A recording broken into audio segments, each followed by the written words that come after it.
माननीय कोर्ट ने आज कहा है कि कॉन्फ्रेंस कर रही है हमारे वरिष्ठ नेता तथा मैं हम पर अब आपराधिक मुकदमा चलेगा।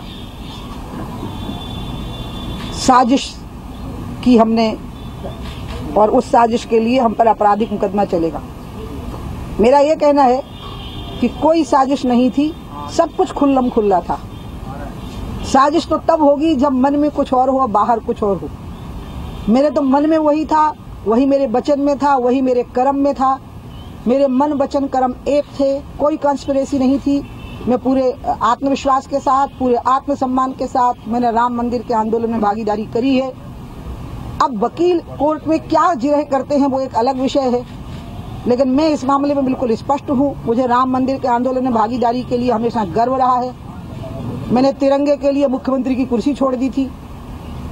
मेरे लिए राम मंदिर का निर्माण, भव्य मंदिर का निर्माण हो, उसके लिए मुझे जो करना पड़ेगा वो मैं अवश्य करूंगी। इसलिए पहली बात तो मैं यही कहना चाहती हूँ कि साजिश का सवाल ही नहीं है। यहाँ तो सब खुल्लम खुल्ला था। मन में, वचन में, कर्म में एक ही बात थी, साजिश करने की जरूरत ही नहीं थी कि भव्य राम मंदिर का निर्माण होना चाहिए। और उसी की बदौलत आज भारतीय जनता पार्टी यहाँ बैठी हुई है। हम 2 से आज सरकार बनाने तक की जो पोजीशन में आए, उसमें राम मंदिर आंदोलन की बहुत बड़ी भूमिका रही। इसके अलावा जो ये बातें हैं कि 2 साल में हो, मैं तो कहती हूँ कभी भी हो, मुझे फांसी हो जाए, मुझे जेल हो जाए, अयोध्या के लिए, गंगा के लिए, तिरंगा के लिए मैं कोई भी सजा भुगतने के लिए तैयार हूँ। ना मैंने कभी खेद व्यक्त किया है, ना मैंने कभी माफी मांगी है। मैंने हर बात को बिल्कुल स्पष्ट कहा है। बाकी वकील हैं, कोर्ट में लड़ेंगे, हमारे जो वकील होंगे वो अपनी बात कहेंगे। मैंने अपनी बात स्पष्ट कर दी। अब आप लोग जो सवाल करना चाहें वो कर सकते हैं। कांग्रेस पार्टी कह रही है, उमा जी कांग्रेस पार्टी कह रही है आपको इस्तीफा दे देना चाहिए। जब सिख मरे थे 10,000 तो सोनिया गांधी राजीव के घर में ही थी, तो क्या ये माना जाए कि वो साजिश में शामिल थी? जब भोला पांडे ने हवाई जहाज का अपहरण किया था इंदिरा गांधी के नाम पे, तो क्या माना जाए कि इंदिरा गांधी उस साजिश में शामिल थी? इसलिए मैं कांग्रेस की तो किसी बात का जवाब नहीं दूंगी, लेकिन हाँ ये जरूर है कि जब तिरंगे के लिए मैंने मुख्यमंत्री की कुर्सी छोड़ी थी तो अपराध प्रमाणित हो गया था। अभी तो साजिश के बारे में केस चलना है, अपराध अभी प्रमाणित नहीं हुआ है। बाकी मुझे तो आपको मालूम है कि मेरे लिए तो राम के लिए, गंगा के लिए, तिरंगे के लिए मैं इंद्र का भी आसन छोड़ सकती हूँ। मंत्री का पद तो बहुत छोटी चीज है। और मैं आज ही रात को अयोध्या जा रही हूँ। मैं सवेरे अयोध्या पहुंचूंगी और मैं रामलला को और हनुमान जी को इस बात का गर्व और संतोष व्यक्त करूंगी कि उन्होंने जीवन में मुझे इतना यश दिया, इतनी प्रतिष्ठा दी, इतना सम्मान दिया। इसके लिए मैं उनका आभार व्यक्त करने जाऊंगी। मैं रामलला के भी दर्शन करूंगी, मैं हनुमानगढ़ी के भी दर्शन करूंगी और मैं अयोध्या में सरयू के किनारे कल रहूंगी। मैं इसके बारे में एक शब्द नहीं बोल सकती। आपने कांग्रेस का नाम लिया कि वो कह रहे हैं, बहन ने कांग्रेस का ही नाम लिया कि वो कह रहे हैं कि मुझे क्या इस्तीफा देना चाहिए, तो उसका मैंने उत्तर दिया कि 10,000 सिखों की हत्या करने के समय पर सोनिया गांधी राजीव के घर में ही मौजूद थी और राजीव उस हत्या को जायज ठहरा रही थी, उन हत्याओं को। इसलिए कांग्रेस को तो नैतिक अधिकार ही नहीं है, जिनने देश में इमरजेंसी लगाई, लाखों लोगों को मरवा दिया, लाखों मुसलमानों का बधियाकरण करवा दिया, इमरजेंसी लगा दी, देश में इतनी हत्याएं हुई उस समय पर। उस समय भी सोनिया गांधी इंदिरा गांधी के घर में ही थी। इसलिए फिर सोनिया गांधी पे, राहुल पे, प्रियंका पे, सब पे आपराधिक मुकदमे चलने चाहिए फिर तो। इसलिए मैं कांग्रेस का जवाब नहीं दूंगी। मैं ये कह रही हूँ, मेरे जैसा व्यक्ति कहाँ पद से चिपकने वाला व्यक्ति है। मेरे लिए तो आप लोग जो सम्मान देते हो वही मेरे लिए महत्वपूर्ण होता है और मैं अपना काम जरूर पूरा करती हूँ। राम मंदिर बन के रहेगा, तिरंगा लहरा के रही थी, गंगा निर्मल करके रहूंगी। उमा जी, जब ये सुप्रीम कोर्ट का फैसला आया उस वक्त कैबिनेट की बैठक चल रही थी, क्या प्रधानमंत्री से आपकी इस बारे में कोई बात हुई? क्या इस्तीफे से जुड़ा या कोई भी और बात इस मामले से जुड़ा प्रधानमंत्री ने कहा आपको?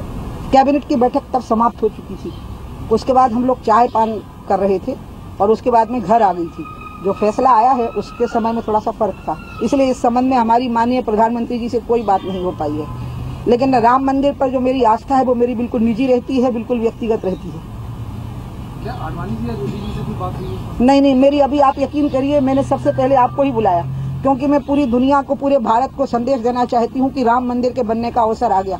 ये जो कोर्ट का जो ऑब्जर्वेशन है कि हमारे खिलाफ साजिश का मुकदमा चलना चाहिए, तो साजिश मैंने पहले ही साफ कर दिया, साजिश यही नहीं सब खुल्लम खुल्ला है। साजिश तो तब करेंगे ना भैया जब खुल्लम खुल्ला मामला नहीं होगा। यहाँ तो मन वचन कर्म तीनों कह रहे हैं कि हाँ मैंने अयोध्या के आंदोलन में भागीदारी की, साजिश की क्या बात है। हाँ मैं 6 दिसंबर को वहाँ मौजूद थी, इसमें साजिश की क्या बात है। बाकी की जो बातें हैं वो जो वकील लोग हैं वो अपनी जगह करेंगे, उनको करना भी चाहिए। कांग्रेस ने कहा कि इस्तीफा दे, तो फिर यानी इंदिरा गांधी, राहुल गांधी और क्या बोलते हैं सोनिया गांधी, राहुल गांधी सब पे केस चलना चाहिए, तो 10,000 सिखों की हत्या का।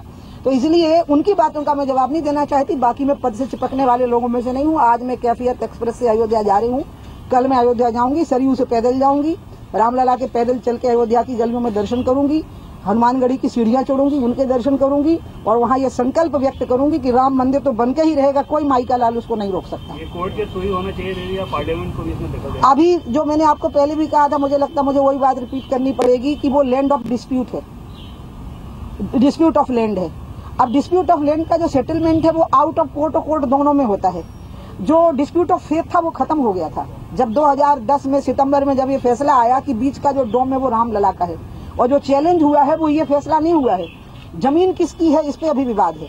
तो इसलिए जब सिर्फ जमीन का विवाद है तो वो कोर्ट के बाहर भी सुलझ सकता है, कोर्ट के अंदर भी। मुझे तो लगता है कि माननीय सुप्रीम कोर्ट ने ये फैसला सुना करके इसका जो परिणाम आएगा कि अंत में ये मामला कोर्ट के बाहर या कोर्ट के अंदर सुलझने की स्थिति अपने आप बनेगी। मैं माननीय कोर्ट का बहुत बहुत अभिनंदन करती हूँ कि रामलला ने, हनुमान जी ने और कोर्ट ने मुझे बहुत एक गौरवशाली जीवन जीने का अवसर दिया है। मुझे लगता है मुझे इसके साथ समाप्त कर देना चाहिए। कोर्ट ने 2 साल के भीतर ट्रायल समाप्त करने की भी बात कही है। 92 से लेकर अभी तक ये मामला चल रहा है। आपको लगता है ये सही है या इससे ट्रायल जो है वो खराब हो सकता है? मैं कोर्ट को भगवान की जगह मानती हूँ। वो 2 घंटे भी कहते तो मैं अभी तैयार हो जाती जेल जाने के लिए। अगर वो कहते 2 घंटे में फैसला होना है तो मैं जेल चली गई होती अभी। मुझे कोई दिक्कत नहीं है, मुझे सिर्फ राम का मंदिर देखना है जहाँ रामलला है।